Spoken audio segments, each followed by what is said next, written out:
Culture as History, a 1988 essay by national artist for literature Nick Joaquin. His target audiences in this essay were the Filipinos. The author deals with the popular beliefs about the birth of Filipino culture.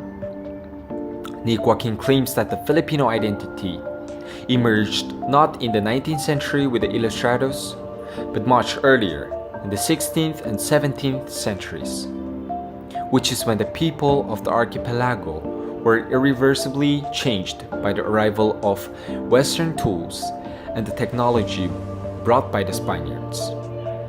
Nick Joaquin claims that in the essay, people adjusting to the new ways of life enable a sense of solidarity or community or nation.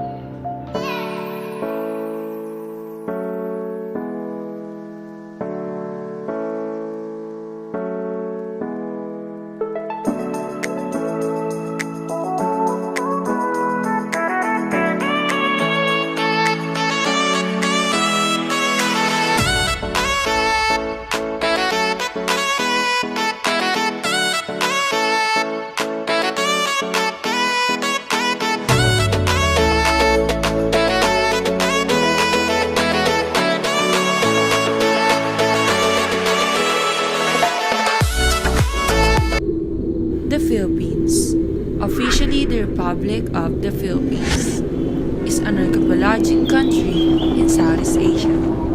Situated in the Western Pacific Ocean, it consists of about 7,641 islands that are categorized broadly under three main geographical divisions from north to south: Luzon, Visayas, and Mindanao. Filipinos are the people who are native to or identified with the country of the Philippines. Filipinos come from various ethno-linguistic groups that are native to the islands or migrants from various Asia-Pacific regions. According to Nick Joaquin in his text Culture in History, he said that Philippines was already existed even before the Spaniards came, under another name Maharlika, Mai, or Three Islands. But the term Three Islands not really exists referred to a Philippines composed of Luzon, the Visayas, and Mindanao. Because Luzon, Visayas, and Mindanao do not compose only 3 islands but over 7,000. And the habit of regarding the Philippines as 3 in 1 did not develop until Luzon, Visayas, and Mindanao had become the Philippines after 1560s. And it was named in honor of King Philip II of Spain. When Nick Joaquin claimed that identity is a process, the Filipinos' culture and identity today are continuously changing. It's because it's part of the development. If the Spaniards doesn't colonize us, we never had a country name. We never know that we are Filipino. We never know that we're part of the Philippines. And we never know who we really are. We are not losing our culture, history, and identity. It's because that if you stay at one place, you'll never grow and develop. We interviewed some of the FEU students to know their insights about the Filipino identity. What is the identity of the Filipino today? Para sa akin, yung identity ng Filipino ngayon is very American style. Parang nagbe-base lang tayo sa mga Americans pagdating sa styles, hindi lang styles, music, and kahit yung culture nila. That's good. Do you think that there was a pure Filipino identity before the Spaniards came into the Philippines? Opo.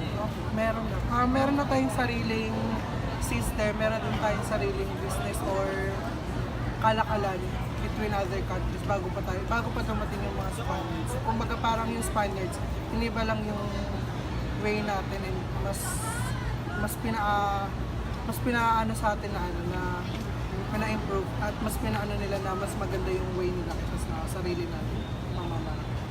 Thank you.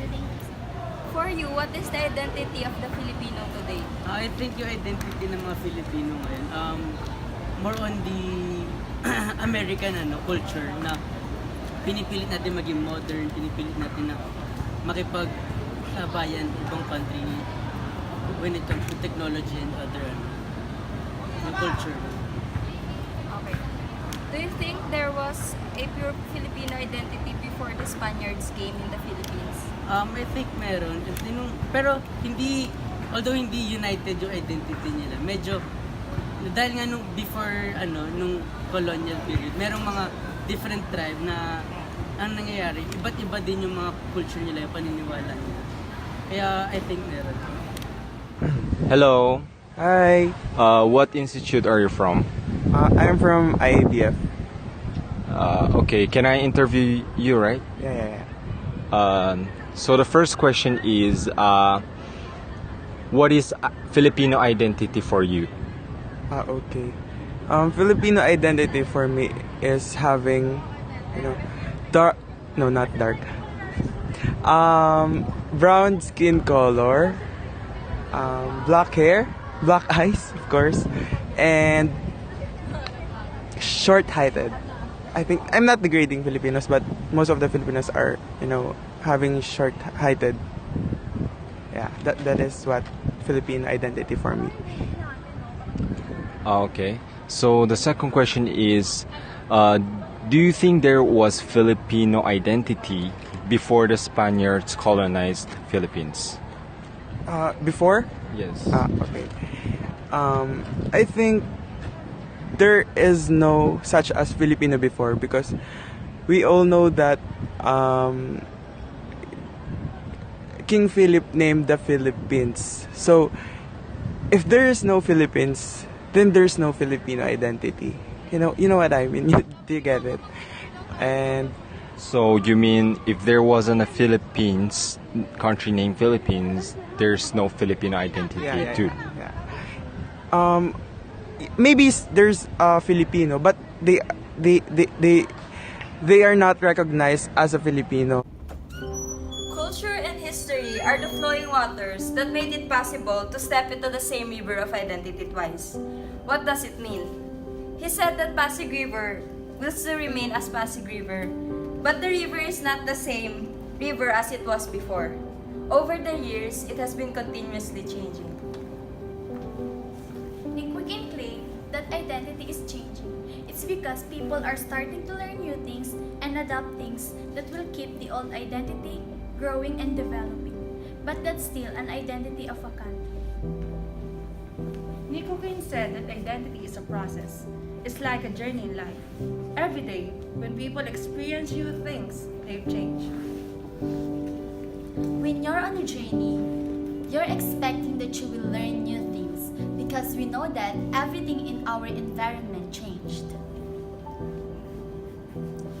You shouldn't stay in a particular place forever, because if you stay in that place, how can you learn and experience new things that can help you grow and develop? You cannot step on the same river just like your identity, because your own identity is continuously changing, just like how the river flow and change its water. Who are you? For you, what is the identity of the Filipino people today? Wait lang ulit.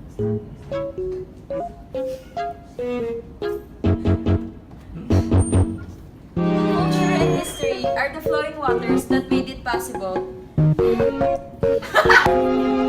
Developing and growing. But that's still an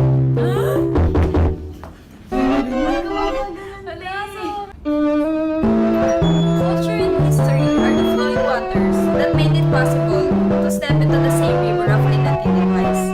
What does what I think you will learn new things because we know that everything in our environment changed.